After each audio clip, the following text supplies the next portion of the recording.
ബേത്ലഹേം പട്ടണത്തിലുള്ള തിരുജനന പള്ളി കാണുന്നതിനായിട്ട് ഞങ്ങൾ പോവുകയാണ്. വലിയ തിരക്കാണ്, റോഡിലൊക്കെ നല്ല ട്രാഫിക് ഉണ്ട്. ഇത് ക്രിസ്മസ് സമയമായിരുന്നതിനാൽ നല്ല തിരക്കായിരുന്നു ആ പള്ളിയിൽ. തെരുവിലൊക്കെ നല്ല തിരക്കുണ്ട്. ഇതാണ് ബേത്ലഹേമിലെ യേശു ജനിച്ച നേറ്റിവിറ്റി ചർച്ച്.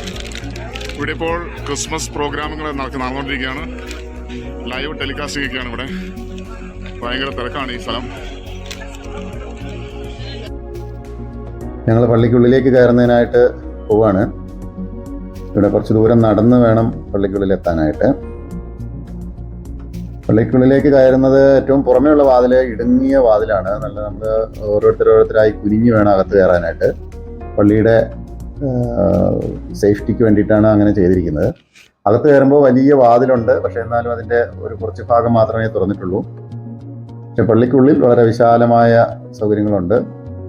വലിയ അൾത്താരയും വളരെ വിശാലമായ ഹാളും ഒക്കെയുള്ള പള്ളിയാണിത്. ഈ കാണുന്ന അൾത്താരയുടെ താഴെയായിട്ടാണ് യേശു ജനിച്ച പുൽക്കുടിലുള്ളത്. ഈ പള്ളി ആദ്യകാലത്ത് പണിതപ്പോൾ അതിൻ്റെ തറ ഇത്ര മനോഹരമായിട്ട് പെയിന്റ് ചെയ്തിരുന്നു. അതാണ് ആ കാണുന്നത്. ഇപ്പോൾ അതിൻ്റെ മുകളിൽ വേറെ തറ പണിത അത് ഭാഗം കാണാൻ പറ്റാതെ ആയിരിക്കുകയാണ്. ഇതിൻ്റെ ഉള്ളിലെ ഈ പുൽക്കൂടിനകത്തേക്ക് പോകണമെങ്കിൽ നമ്മൾ ഇതുപോലെ വളരെ സമയം ക്യൂ നിന്നൊക്കെ വേണം. ഇതുപോലെ ചെറിയ ഇടുങ്ങിയ ഒരു വഴിയിലൂടെ കടന്നു പോകണം. അത് തിരക്കുള്ള സമയത്താകുമ്പോൾ നമ്മൾ ഇതേപോലെ തിരക്കി വേണ്ടി ഒരു അകത്ത് കയറാൻ. ചെറിയൊരു ഇടുങ്ങിയ ഭാഗത്താണ് പഴയ പുൽക്കുടിലിൻ്റെ ഭാഗങ്ങൾ ഉള്ളത്. അത് നമ്മളിതുപോലെ തിരക്ക് സമയത്ത് ഇതുപോലെ തീർത്ഥാടകരെത്തും. എല്ലാവരും അവിടെ ഒന്ന് തൊട്ട് നമസ്കരിക്കുന്നതിനായിട്ട് തിരക്ക് കൂട്ടുകയാണ്. അപ്പോൾ ഈ കാണുന്ന ഭാഗമാണ് യേശു ജനിച്ചതായിട്ട് അടയാളപ്പെടുത്തിയിരിക്കുന്നത്. ആ ഷീൽഡ് വെച്ചിരിക്കുന്ന ഭാഗമാണ് യേശു ജനിച്ച പുൽക്കൂടിലുണ്ടായിരുന്ന സ്ഥലം.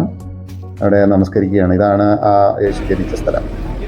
ഞങ്ങൾ അത് കണ്ട് പുറത്തേക്ക് ഇറങ്ങിയപ്പോൾ അവിടെ ക്രിസ്മസ് ആഘോഷം നടക്കുന്നുണ്ടായിരുന്നു. നമ്മൾ അവിടെ വലിയൊരു ക്രിസ്മസ് ട്രീ ഉണ്ടായിരുന്നു. അതിൻ്റെ താഴെ പോയി നിന്ന് നമ്മൾ മലയാളത്തിൽ ക്രിസ്മസ് ഗാനങ്ങൾ ആലപിച്ചു. അവിടെ ചുറ്റും കൂടിയ മറ്റ് ടൂറിസ്റ്റുകൾക്കും എല്ലാം നമ്മൾ ന്യൂ ഇയറും ഹാപ്പി ക്രിസ്മസും എല്ലാം വിഷ് ചെയ്തു. അവിടെ ഉണ്ടായിരുന്ന എല്ലാവർക്കും വളരെ സന്തോഷമായി. നമ്മുടെ ക്രിസ്മസ് പാട്ടും ന്യൂ ഇയർ വിഷും ഒക്കെ കേട്ട് അവർക്ക് വളരെ സന്തോഷമായി. അങ്ങനെ ഞങ്ങൾ ക്രിസ്മസ് ദിനത്തിൽ തന്നെ തിരുജനന നടന്ന പള്ളി കാണാനും അവിടെ ക്രിസ്മസ് ആഘോഷങ്ങളിൽ പങ്കെടുക്കാനും നമുക്ക് കഴിഞ്ഞു.